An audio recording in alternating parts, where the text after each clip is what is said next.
पैसे को जोड़ने के लिए भी बेहतरीन ये अमल है। 2 अक्टूबर को एक ऐसा वक्त आ रहा है, आपकी प्रमोशन नहीं हो रही, महबूब रूठ गया है, नहीं मान रहा, टाइमिंग्स बड़े इंपॉर्टेंट होते हैं। अस्सलाम वालेकुम नाजरीन, मैं आज एक नई वीडियो के साथ हाजिर हूँ।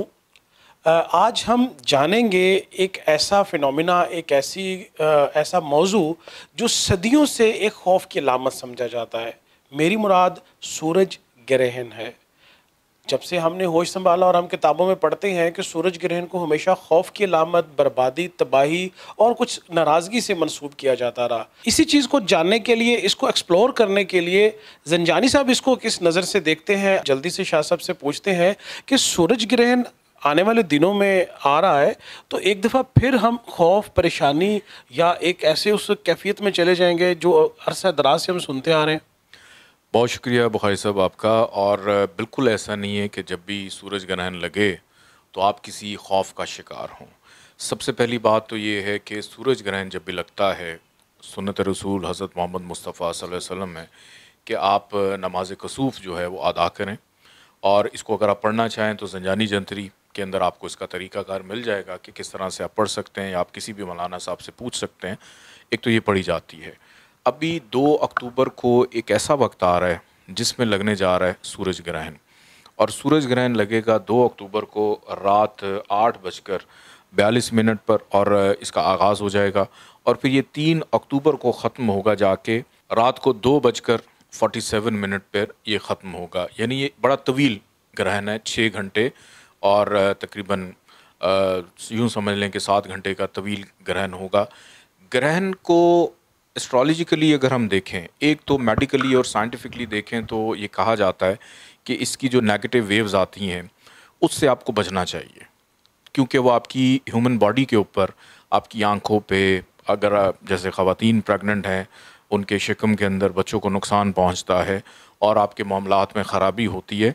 लेकिन जहाँ पे ये इतना खौफनाक पोर्ट्रे किया जाता है, लेकिन अगर थोड़ा सा भी कोई एस्ट्रोलॉजी समझने वाला हो, इस इल्म पे दस्तरस रखता हो, तो वो आपको ये बताएगा कि सूरज ग्रहण चलते हुए तसलसल को तोड़ता है और एक नए एरा का आगाज़ करता है, एक नई चीज़ का आगाज़ करता है।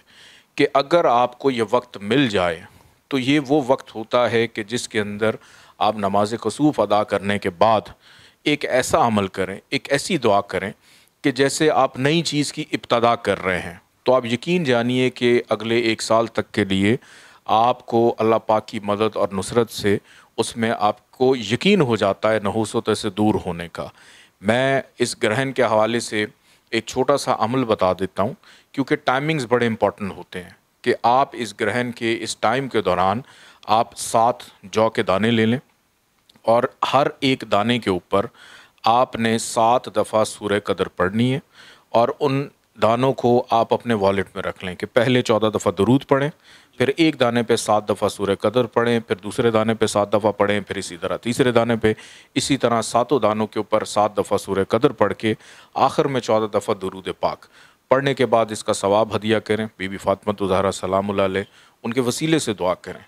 तो आपकी जो भी हाजत है, आपकी जो भी तमन्ना है, तो वो आपको अगले 1 साल तक के लिए आप इसको अपने वॉलेट में रहने दें। और उसके बाद आप अपने कामों में भी बेहतरी देखेंगे, आप अपनी चीज़ों में भी बेहतरी देखेंगे, आप अपने रिलेशनशिप में भी बेहतरी देखेंगे। अगर महबूब रूठ गया है, नहीं मान रहा, उस ताल्लुक़ को रिफ़्रेश करना है। आपकी प्रमोशन नहीं हो रही, प्रमोशन को रिफ़्रेश करना है। आप कहीं पे इंटरव्यू दे रहे हैं, आपको नौकरी नहीं मिल रही, उस चीज़ को रिफ़्रेश करना है कि नौकरी मिल जाए। आपकी शादी बनते बनते बिगड़ जाती है, रिलेशनशिप में कोई ताल्लुक़ की ख़राबी आ रही है, तो उसको रिफ़्रेश करने के लिए आप कर सकते हैं। पैसा आता है, रुकता नहीं है। पैसे को जोड़ने के लिए भी बेहतरीन ये अमल है कि आप इसको कर सकते हैं और उसके बाद आप इसके फ़ायदे देख सकते हैं। बहुत शुक्रिया। ज़ंजानी साहब ने सदियों से एक तासुर कायम था सूरज ग्रहण के बारे में कि एक खौफ की अलामत समझा जाता था। उसको रद्द करते हुए आपकी किस्मत की सर्जरी कि आप इस अमल को दोहराएं जो अभी तक ज़ंजानी साहब ने थोड़ी देर पहले बताया, जौ के दानों वाला, तो आप अपनी किस्मत का धारा बदल सकते हैं। आप वो ख्वाहिश पूरी कर सकते हैं जो अभी ज़ंजानी साहब ने जिनका जिक्र किया। अगली वीडियो तक के लिए इजाज़त दीजिए। अल्लाह हाफ़िज़।